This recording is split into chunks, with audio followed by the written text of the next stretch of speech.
with that, gusto nating malaman, sa case naman po doon sa Central Visayas, ano naman yung kanilang pagkaka-implement ng CMC 16, 2016? Your Honor, thank you. Specific po yun, sinusundan po namin yung, yung directives po dito. Kung ano pong nakalagay po sa CMC ay ganun po yun, sir, ang nire-relate po namin sa mga tauhan namin. As to just the same na sinabi ni General Albayalde, how we gathered the evidence para po mag-file ng operations ay may sinusundan po yun, sir.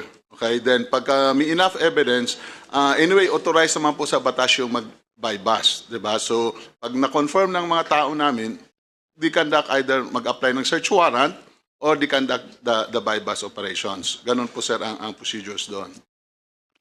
Mr. Chair, pagdating po dun sa mga binabanggit ng police na mga suspected na mga drug pushers man, halimbawa yung often cited po na nanlaban.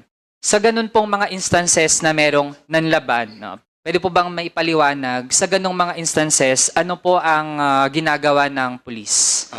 Pagka meron pong casualty, actually, ang nanlaban na term is used by the media, Your Honor, but pag meron pong casualties during the police operations, ay meron po kaming built-in procedures doon. Immediately po ay ang IAS namin ay nagkakandak po ng Internal Affairs Service namin, immediately conduct their motu proprio investigations doon. Kami rin po ay inimbestigahan yung mga tao namin at inaalam kung ano nangyari at yung mga direct commanders nila were directed to submit the report on what happens or what is the actual incident nangyari po sa operations na yun po, sir. At if the evidence warrants for the filing of the case against our people, it's our Internal Affairs Service office that handles for that, sir.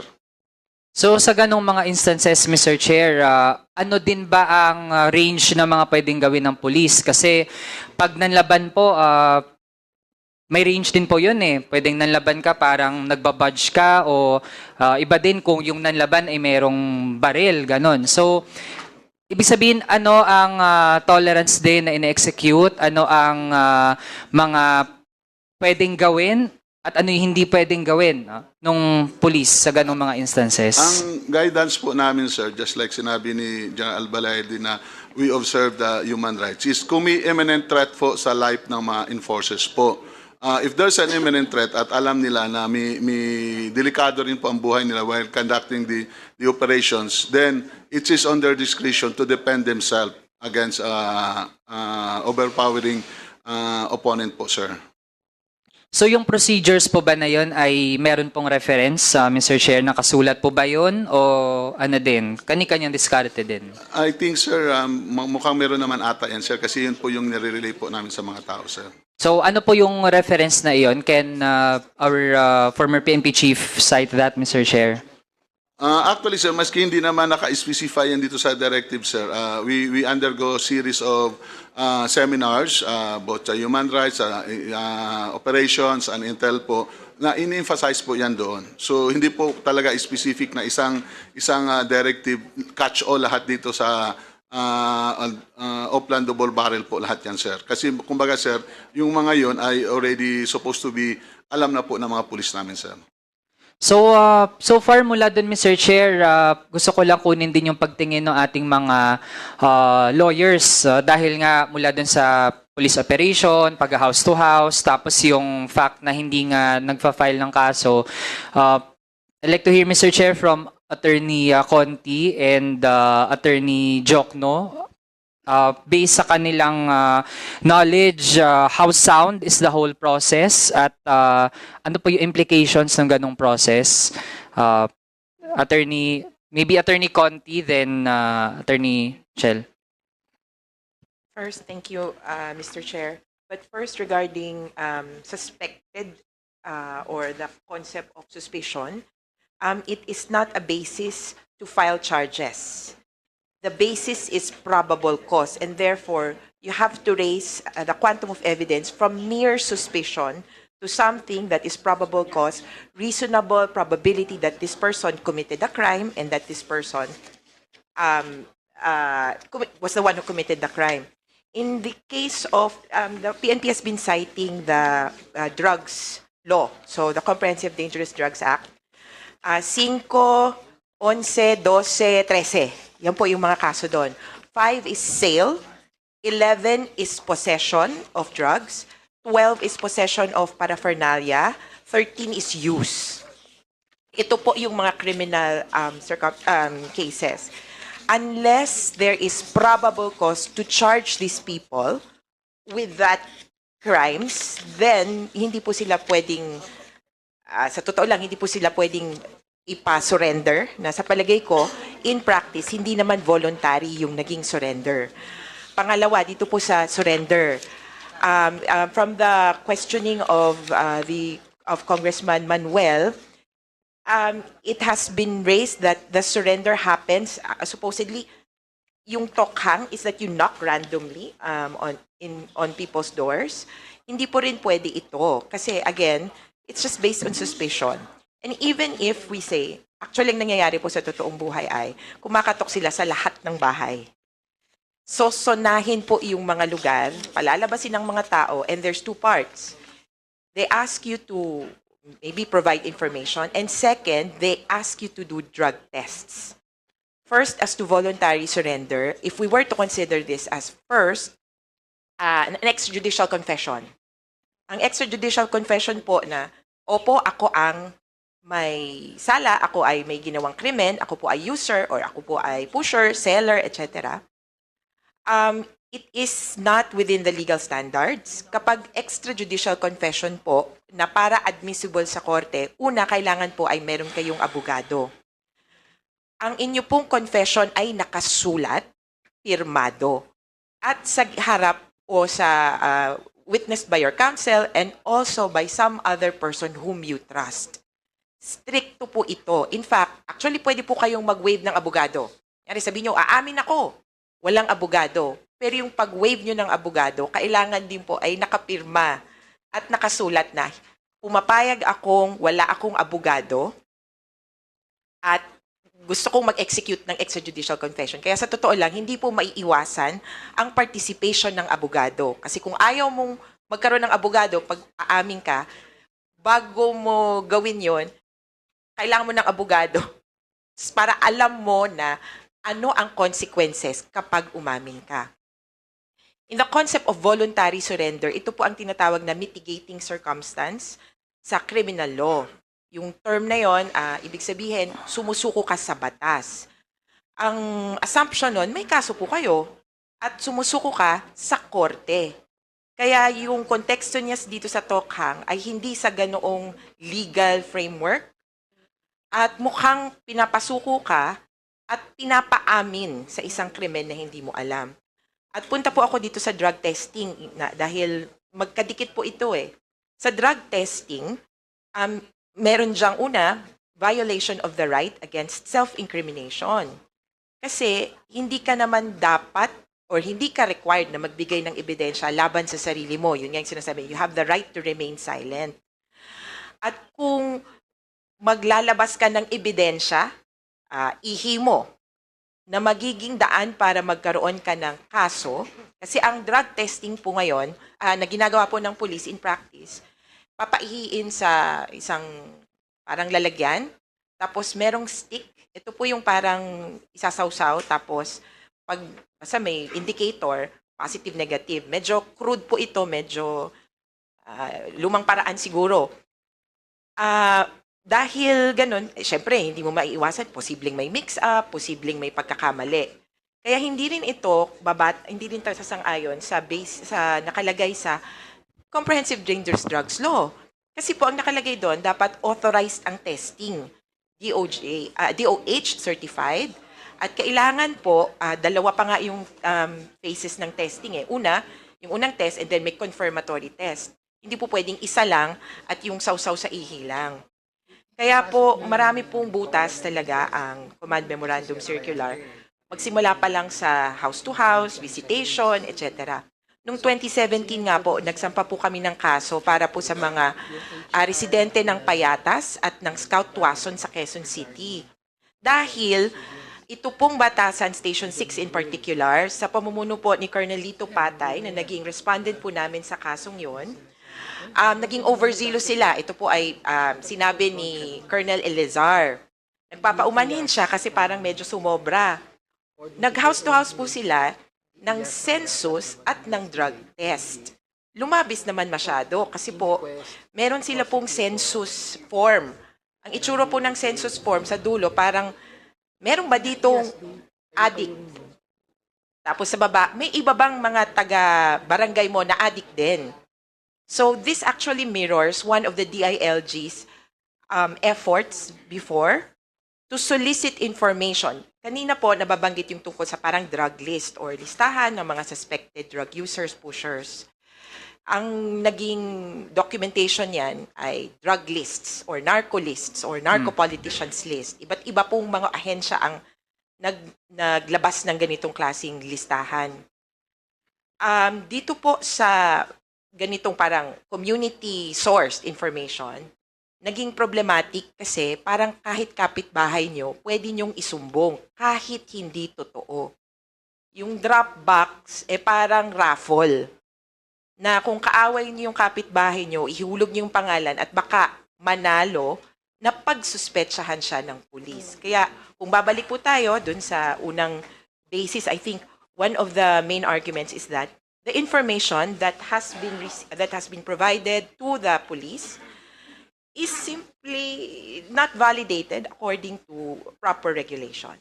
So kung ganun, Mr. Chair, parang dalawa yung nakuha ko doon. Pwede palang maging source din ng information ay Marites, kung sino yung mga magiging suspects na pupuntahan ng ating mga pulis para tukhangin. Pangalawa, Mr. Chair, kaya pala nagkakaroon ng conducive environment for extrajudicial killings kasi meron palang ganong extrajudicial confessions naman na parang pinipilit yung ating mga kababayan na magsabi ng kung ano mga bagay kasi ang at stake na ay mismong buhay nila. It's either sila ay kakampi o sila ay kalaban. Parang ganun lang yung dichotomy doon, Mr. Chair. So, for additional input, can we ask Attorney Jokno? Mr. Chair, with the indulgence of the I'd like to recognize Congressman Ramon Gutierrez of the One Rider Party List. thank you. Mr. Chair, if papayag po si Honorable Manuel, just a quick interjection before we move from Attorney Conti. Oh, Okay. Thank okay. you, Mr. Chair. Mr. Chair, I just wanted to clarify so that there is a claim that yung Operation Tokhang, it is a vast, wide net that is cast. Kumakatok po sila, lumalabas, pinapa-drug test. Lahat po ito? Iba-iba actually, sabi nga nila kanya-kanyang patakaran, pero dun sa mga communities na nabanggit ko, sa Payatas at sa Scout Wason, may ganoon pong palisiya na lahat palalabasin tapos ito drug test. Marami pong mga news reports tungkol po dito sa pagsusona, quote-unquote, sa mga communities. Mr. Chair, were we submitted documentation of this claim? If we may ask the COMSEC. If there was any, or if we may ask Attorney Conti, if they submitted documentation of that. I think, Mr. Chair, Your Honor, we can provide a copy of the prohibition petition that we filed in 2017. It contains the statements of the witnesses para po may level of certainty in the proof, hindi lang police reports. We will... Yes, Your Honor. Mr. Chair, I request that this representation be also given a copy of the same. Thank you very much, Mr. Chair. Okay. Okay. Mr. Chair, can we hear from Attorney Jokno?